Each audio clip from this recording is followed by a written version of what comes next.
അല്ല അപ്പൊ അടുത്ത് വേറൊരു സംഭവം ഉണ്ട്. ഇപ്പൊ ഞാൻ നിന്റെ അടുത്ത് ഉറപ്പായിട്ട് പറയാം. ഇപ്പൊ അൻസിബ് എന്താണെന്നുള്ളത് എനിക്കറിയാം. അപ്പം അൻസിബ് എന്താണെന്ന് ഞാൻ അറിഞ്ഞിരിക്കുന്ന കാര്യം എനിക്ക് അൻസിബെ അറിയിക്കേണ്ട ആവശ്യം എനിക്കിപ്പോ അത്, അതായത് എനിക്കിപ്പോ റോക്കി എന്താണെന്നുള്ളത് എനിക്ക് വേണമെങ്കിൽ നിങ്ങൾ തമ്മിൽ അല്ലല്ല അങ്ങനെയല്ല. ഇപ്പൊ നിന്നെ പറ്റി നീ എന്താണെന്നുള്ളത് ഞാൻ മനസ്സിലാക്കി. എനിക്ക് നിന്റെ തൊഴിലാളിയാ, ഓക്കേടാ, ഇത് ഇങ്ങനെയാണ്, നൈസാണ്, എനിക്ക് വേണേ ലിസ്റ്റ് ചെയ്തും പറയാം. റോക്കി എടുത്ത് എനിക്ക് വേണമെങ്കിൽ നേരിട്ട് പറയാം. പക്ഷെ അൻസിബ് എടുത്ത് എനിക്കത് നേരിട്ട് പറയുന്നതിനേക്കാൾ നല്ലത് ലിസ്റ്റ് ചെയ്ത് പറയുന്നത്. മനസ്സിലായോ?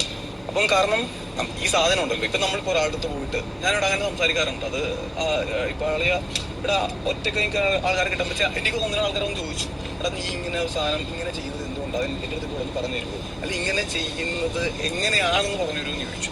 അത് പറയാനൊന്നുമില്ല, അത് എനിക്ക് ഞാൻ മനഃപൂർവ്വം ചെയ്യുന്നതല്ല, അതെനിക്ക് ആ സ്പോട്ടിൽ വരുന്നൊരു സാധനം. ഇപ്പൊ നമ്മുടെ ഈ ചർച്ച നമ്മൾ പ്ലാൻ ചെയ്തത് ഇത് ഇങ്ങനെ വരുന്നതാണ് ചോദിച്ചപ്പോ പറഞ്ഞത്. അപ്പൊ ഞാൻ നമ്മുടെ റസ്മിനെയും നിഷാനെയും വിളിച്ചിട്ട് ഞാൻ പറഞ്ഞടാ നിങ്ങൾ ഇത്തിലൂടെയൊക്കെ ഒന്ന്, കാരണം ഞാനിങ്ങനെ പറഞ്ഞു, നിങ്ങളാണ് ഇവിടെ ഏറ്റവും സ്പേസ് കിട്ടി വന്ന ആൾക്കാർ. ഇവര് 3 പേരാണ്. അതായത് ഒരാഴ്ചക്ക് മുന്നേ തന്നെ അവർ 2 പേരെയും അവര് ലൈക്ക് കോമണേഴ്സ് എന്നാണല്ലോ അവരെ പറ്റി പറയുന്നത്. അവർ കോമണേഴ്സ് ആണെന്ന് അറിഞ്ഞിട്ട് അവർ വരുക. അപ്പൊ പ്രേക്ഷകര് ഏതാണ്ട് ഈ പ്രേക്ഷകർക്ക് ഈ പ്രഡിക്ഷൻ ലിസ്റ്റ് എന്ന് പറയുമ്പോൾ ഭയങ്കര ക്യൂരിയോസിറ്റി ആണല്ലോ, ആരൊക്കെ ബിഗ് ബോസ് വരണമെന്ന് അറിയാനായിട്ട്. അപ്പൊ ഓൾറെഡി 2 ആൾക്കാരുടെ പേരും അവരെന്താണ് എന്നുള്ള ഡീറ്റെയിൽസ് ഉൾപ്പെടെ അവരെ അറിഞ്ഞിട്ടാണ് വന്നിരിക്കുന്നത്. അപ്പൊ ഒബിയസ്ലി ആൾക്കാർ അവരിൽ നിന്ന് പ്രതീക്ഷിക്കും അവരിങ്ങനെയൊക്കെ ആയിരിക്കും ചെയ്യുന്നത്. അപ്പൊ ഞാൻ വെച്ച് നിങ്ങൾ മാത്രമല്ല ലക്ഷക്കണക്കിന് ആൾക്കാർ ആപ്ലിക്കേഷൻസ് എടുത്ത ആൾക്കാരാണ്. അപ്പൊ അതും ആൾക്കാർ പറയാം.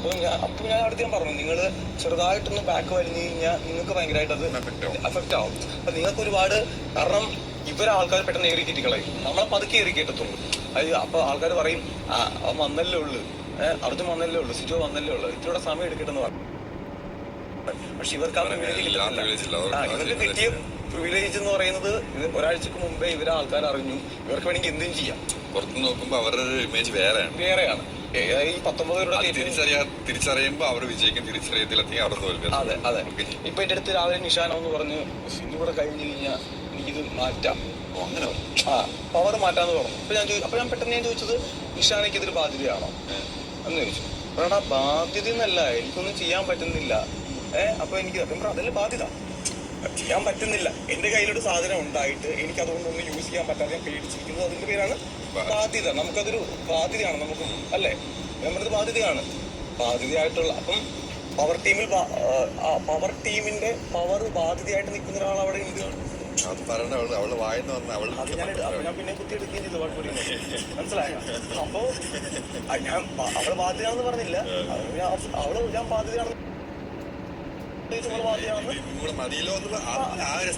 കിട്ടിയല്ലോ. അപ്പൊ ബാധ്യതയാണെന്ന് പറഞ്ഞു കഴിഞ്ഞു. പിന്നെ നമുക്ക് ഓൾറെഡി പവർ ടീമിലുള്ള ഒരാൾ ബാധ്യത കൊണ്ടാണ് നടക്കുന്നത് തന്നെ. അപ്പൊ നമുക്കത് എപ്പോഴെങ്കിലും നമുക്കത് യൂസ് ചെയ്യാം. പക്ഷെ അതേ നിഷാനടുത്ത് തന്നെ ഞാൻ പറഞ്ഞിട്ടുണ്ടായിരുന്നു, നിങ്ങൾ ചിഞ്ചിലായിട്ട് കളിക്കുകയും ഞാൻ ചിരിച്ചിൽ കണ്ടുപിടിക്കണം, കൽപ്പി കളിക്കണമെന്നില്ല, അവർക്ക് ആ പവർ ടീം നല്ലോണം യൂസ് ചെയ്യാം. പിന്നല്ലേ അവർക്ക് പല രീതിയിൽ ഈ സാധനം കിടന്നിങ്ങനെ. ഞാനിപ്പോ രാവിലെ നമ്മുടെ ശരണ്യടുത്ത് ഞാൻ പറഞ്ഞിരുന്നു, നമ്മൾ പവർ ടീമിൽ കയറി കഴിഞ്ഞാൽ മാക്സിമം എല്ലാവർക്കും ആദ്യത്തെ ഒരു സമയം മാക്സിമം എല്ലാവരും നമുക്ക് സ്പേസ് കൊടുത്ത് എല്ലാവരുടെയും ഗെയിം നമുക്ക് ഓൺ ആക്കാൻ നോക്കാം. ആരും നമുക്ക് മനസ്സിലാകത്തുള്ളൂ. അതായത് നമുക്കിപ്പോ ഇവിടെ ഉള്ള എല്ലാ ആൾക്കാരും നല്ല രീതിയിൽ പുറത്തോട്ട് പോകണം മസ്റ്റായിട്ട്. പക്ഷെ അത് പോസിറ്റീവായിട്ട് പുറത്തോട്ട് പൊക്കോട്ടെ, അത്രേ ഉള്ളൂ. കാരണം നമുക്ക് ആരുടെ വ്യക്തിപരമായിട്ടുള്ള വിദ്വേഷമൊന്നും ആരോടും ഇല്ല, 19 പേരോടും നമുക്കില്ല. ചില അഭിപ്രായങ്ങളുടെ വ്യത്യാസങ്ങൾ ഉണ്ടാവും, ഇത്രേ ഉള്ളൂ. അല്ലാണ്ട് ഇപ്പോ ആര് പുറത്തു പോയാലും എക്സോർവേ ആര് പുറത്തു പോയാലും അവര് പുറത്തു പോകുമ്പോഴും ആൾക്കാർ ഇഷ്ടപ്പെട്ട് പുറത്തു പോകുന്നുണ്ട്. നമുക്ക് വാല്യൂ ഉള്ളൂ. തെറിപ്പിച്ചിട്ട് പോകും, നമ്മളെ ലൈഫ് നശിപ്പിച്ചിട്ട് കാരണം നമ്മളെല്ലാം കൂടെ കോടിക്കണക്കിന് ആൾക്കാരത് കാണുന്നത്. വെറുപ്പ് സമ്പാദിച്ചിട്ട് കാര്യമില്ല. ലൈഫ് മാത്രമല്ല, ഇതിൽ നിന്ന് അടുത്ത നെക്സ്റ്റ് ലെവലിലേക്ക് ഫാമിലിയും ഉണ്ട്. അതെ, ഡെവലപ്പ് ചെയ്ത് പോകാൻ. ഇവിടെ പോയി അപ്പ് ചെയ്യണം, എന്തായാലും പുറത്തു പോകണം. അങ്ങനെ ഒരാൾ നമ്മുടെ സീസണിൽ പോയാൽ നമുക്ക് കേട്ടോ, എനിക്ക് എന്റെ ഒരു ഒപ്പീനിയൻ ഇത്രയും സീസൺ നമ്മുടെ സീസൺ ബെസ്റ്റ് സീസൺ അങ്ങനെ ഒരു ഒപ്പീനിയൻ. അതെ പറയുമ്പോൾ അർജുന്റെ സീസൺ അല്ല സിജോയുടെ സീസൺ അങ്ങനെ പറയണം. അങ്ങനെ അതെ, അന്നാലും കാരണം ഞാൻ ഇന്നലെ ആരുടെ ഈ പോയിന്റ് പറഞ്ഞത്, ബിഗ് ബോസ് നമുക്ക് ആ സ്ഥാനം തന്നെ. കാരണം ഈ പവർ ടീം റെസ്പോൺസിബിലിറ്റി ആണ്. അതെ. അവിടെ സാധാരണ എപ്പോഴും ബിഗ് ബോസ് എന്ന് പറയുമ്പോഴത്തേക്കും ലാലേട്ടൻ ഏറ്റവും ടോപ്പായിട്ടുള്ള ഒരു സെലിബ്രിറ്റി വരുന്നു, വീക്കിലി ബിഗ് ബോസ് ഏറ്റവും ടോപ്പിൽ നിൽക്കുന്നു. അവിടെയുള്ള ആൾക്കാരുടെ ഗെയിമാണ് നമ്മളൊക്കെ. പിന്നെ ഒരു ക്യാപ്റ്റനാണ് പിന്നെ ഒരു ഇത് കിട്ടുന്നത്. പക്ഷെ ഇത്തവണ അങ്ങനെയല്ല. ലാലേട്ടൻ, ബിഗ് ബോസ്, അതിന് ചെറുതായിട്ടൊന്നും താഴെയായിട്ട് ഒരു പവർ ടീം തന്നെ ഉണ്ട്. എന്തും ചെയ്യാം. ഞാൻ നോമിനേഷൻ വരെ ഇടപെടാം. പക്ഷെ അത് പുള്ളിക്കാരൻ പറഞ്ഞിട്ടൊന്നുമില്ല. പക്ഷെ ഐഡിയപരമായി ചെയ്യാൻ പറ്റും. ഞാൻ ഇന്നലെ മറ്റേ നമ്മുടെ രതീഷ് റൂമിൽ ഇരുന്ന സമയത്ത് ഞാൻ പുറത്ത് വിളിച്ചു പറഞ്ഞു, സിജുവാണ് പവർ ടീം എന്നുണ്ടെങ്കിൽ അടുത്ത 14 വീക്കും രതീഷ് ഡയറക്റ്റ് നോമിനേഷനിലാണ്. രതീഷ് അടി പുറത്തിറങ്ങി. അത്തരത്തിൽ രതീഷ് പറഞ്ഞാൽ ഞാൻ ഇറങ്ങില്ല, ഞാൻ ഈ മുറിയിൽ നിന്ന് ഇറങ്ങില്ല, രതീഷ് വരില്ല, ഇവിടെ നിൽക്കും രതീഷ് എന്ന് പറഞ്ഞു. ഞാൻ പോയി, എനിക്ക് ശ്രീ ചേച്ചി പറഞ്ഞു സിജു രതീഷിനെ പുറത്തോട്ട് ഇറങ്ങി, ഒരു പരിപാടി എത്തിക്കാൻ പറഞ്ഞു. ഞാൻ പോയി രതീഷ് എനിക്ക് 2 വട്ടം പറഞ്ഞു രതീഷ് പുറത്തിറങ്ങി ഇന്ന് വിളിച്ച്. രതീഷ് പുറത്തോട്ട് ഇറങ്ങിയില്ല. ഓക്കെ, ഞാൻ രതീഷേട്ടനെ വിളിച്ചുകൊണ്ടിരുന്നത്. ഇപ്പോൾ ഞാൻ ഇടക്കിടക്ക് രതീഷേട്ടനെ വിളിക്കുന്നുണ്ട്. പക്ഷേ എനിക്ക് ആ സാധനം പോയി. പിന്നെ എനിക്ക് വീണ്ടും രതീഷേട്ടൻ കണ്ടിന്യൂ ചെയ്യാൻ ചെയ്യേണ്ടത്. കാരണം ഇനി ഈ സാധനം പോകുമ്പോഴത്തേക്ക് അവിടെ ഞാനൊരു മോശക്കാരനാണ്, അതിൻ്റെ ആവശ്യം. അപ്പോൾ ഞാൻ പുള്ളി ഇറങ്ങിയില്ല. ഞാൻ പറഞ്ഞു സിജുവാണ് പവർ ടീം, അല്ലെങ്കിൽ രതീഷിന് 14 വീക്കും രതീഷ്. എനിക്കറിയാം രതീഷിന് പുറത്തെത്ര മാസം കാണിച്ചാൽ അത് രതീഷിനുള്ളിൽ പേടിയാണ്. പുറത്തോട്ട് ചടിപ്പടച്ച് വന്നു. ഇത് മാത്രമല്ല, ഇനി നമുക്ക് യൂസ് ചെയ്യാം. നിന്റെ വായിന്ന് വളരെ മോശപ്പെട്ട സ്റ്റേറ്റ്മെന്റ് വരികയാണെന്ന് വിചാരിച്ചു. വളരെ വൃത്തി കേട്ട, ചുമ്മാ അല്ല, വളരെ വൃത്തിയായിട്ട സ്റ്റേറ്റ്മെന്റ് പറഞ്ഞു. അപ്പം എനിക്കാണ് പറയാം, അടുത്ത ആഴ്ച നീ ഡയറക്റ്റ് നോമിനേഷനില്ല. ഞാനാണ് പവർ. അടുത്ത വീക്കിൽ നീ ഡയറക്റ്റ് നോമിനേഷനില്ല. ഇനി അടുത്ത വീക്ക് നമുക്ക് ഈ നോമിനേറ്റ് ക്യാപ്റ്റൻ എങ്ങനെയാണ് വരുന്നതെന്നും ടീം എങ്ങനെയാണ് സ്പ്ലിറ്റ് ചെയ്യുന്നതെന്നും നമുക്ക് ഇപ്പോഴും നമുക്ക് വിചാരിച്ചറിയോ? ഇപ്പൊ 2.5 ദിവസം കൊണ്ട് 2.5 അങ്ങനെയാണെന്ന് വിചാരിച്ചു. അങ്ങനെയല്ല. ഈ ആഴ്ച ഇങ്ങനെയായിട്ട് അടുത്ത ആഴ്ച ക്യാപ്റ്റൻ സെലക്ട് ചെയ്യാനുള്ള ഓപ്പർച്യൂണിറ്റി ഇല്ലെന്നാണ് എനിക്ക് തോന്നുന്നത്. അടുത്ത ആഴ്ച ക്യാപ്റ്റൻ വേണമെങ്കിൽ വരുമായിരിക്കും. പവേഴ്സിനെ ചൂസ് ചെയ്യാനുള്ളതില്ല. ഇനി നമുക്ക് നോക്കാം. അങ്ങനെ ഉണ്ടായിരുന്ന ഗെയിം അടുത്ത വർഷത്തെ ക്യാപ്റ്റൻ അത് വൈസ് ആയിട്ട് നോക്കും. ആരെ ഔട്ട് ആക്കണം, ആരെ ഇന്നാക്കണം, മീൻ സ്ട്രോങ്സ്റ്റ് പ്ലേയേഴ്സിനെ പുറത്ത് നിർത്തിയിട്ട് വേണം അങ്ങനെ ചെയ്യാം. ഓരോ ഗെയിം പുറത്തെ ആരും. ഇപ്പം ഞാൻ നീ ഫ്രണ്ടാണ് വെച്ചോ, അപ്പോൾ എനിക്ക് ഈ ആഴ്ച നീ പോകുമെന്ന് വിചാരിച്ചാൽ എനിക്ക് അകത്തിടാം. സേവാണ്.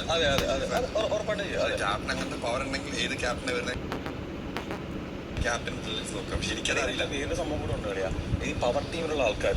ഞാൻ നോക്കുന്നില്ലായിരുന്നു ആ സാറേ നോമിനേഷൻ ആകുമ്പോൾ. കാരണം ഇപ്പോഴത്തെ നോമിനേഷനകത്ത് നമുക്ക് പറയാൻ പറ്റില്ല. ഇപ്പം ഞാൻ ചെയ്ത നോമിനേഷൻ എന്താണ് നിന്റെ മനസ്സിൽ കിടപ്പുണ്ട്, നീ ചെയ്ത നോമിനേഷൻ നിന്റെ മനസ്സിൽ കിടപ്പുണ്ട്. ഓക്കെ, ശത്രുക്കളൊന്നും അല്ല, അതെല്ലാം ഗെയിമാണ്. അത് ചേട്ടനാണ് എന്റെ നോമിനേഷൻ എനിക്ക് അപ്ലിഫ്റ്റ് ചെയ്യാത്തുള്ളൂ. അത്ര ഉള്ളത്. ഇപ്പം 2 പേരാണ് പറഞ്ഞത് ശത്രുക്കൾ. രതീഷും പറഞ്ഞു, മറ്റു ജില്ലയും പറഞ്ഞു എന്റെ ശത്രുക്കളാണ്. ശത്രുക്കളൊന്നും അല്ല. നോമിനേഷൻ എങ്ങനെയാണ് ശത്രുക്കളാവുന്നത്? അതൊക്കെ ഒരു പാർട്ടാണ്. ചിലപ്പോൾ നാളെ നീ എന്നെ നോമിനേറ്റ് ഗെയിമാണ്. പിന്നല്ലോ ഉറപ്പായിട്ട് വിടാം, അങ്ങനെ തന്നെ ഇടാം. അപ്പം പറഞ്ഞതെന്ന് വെച്ച് കഴിഞ്ഞാൽ ഇവിടെ ഞാൻ അപ്പോൾ ആലോചിക്കുന്നുണ്ടായിരുന്നു, പവർ ടീമിൽ നിന്ന് ആരെങ്കിലും നോമിനേറ്റഡ് ആവും. പവർ ടീമിൽ നീ അല്ലാണ്ട് 5 പേരുണ്ട്. നീയും നിനക്ക് വേണമെങ്കിലും പവർ ടീമിൽ ആൾക്കാർ നോമിനേറ്റ് ചെയ്യാൻ പാടില്ലേ? ഇല്ല. ഓക്കെ, പവർ ടീമിലുള്ള ആൾക്കാർ 5 പേരുണ്ട്. ഈ 5 പേര് അങ്ങോട്ടും ഇങ്ങോട്ടും 2 പേര് ഇപ്പോഴത്തെ 2 പേര് അങ്ങോട്ടും ഇങ്ങോട്ടും പക്കായിട്ട് ഒന്ന് അവർക്ക് ഡിസ്കസ് ചെയ്യാൻ പറ്റില്ല.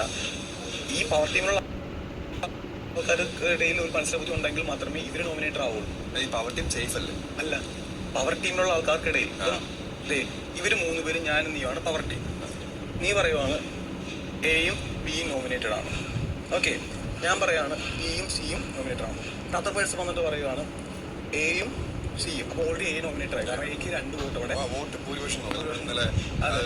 അതായത് ഈ പവർ ടീമിലുള്ള ആൾക്കാർ അവർക്കിടയിൽ ആരുമായിട്ടില്ല. പവർ ടീം സേഫ് അല്ലേ?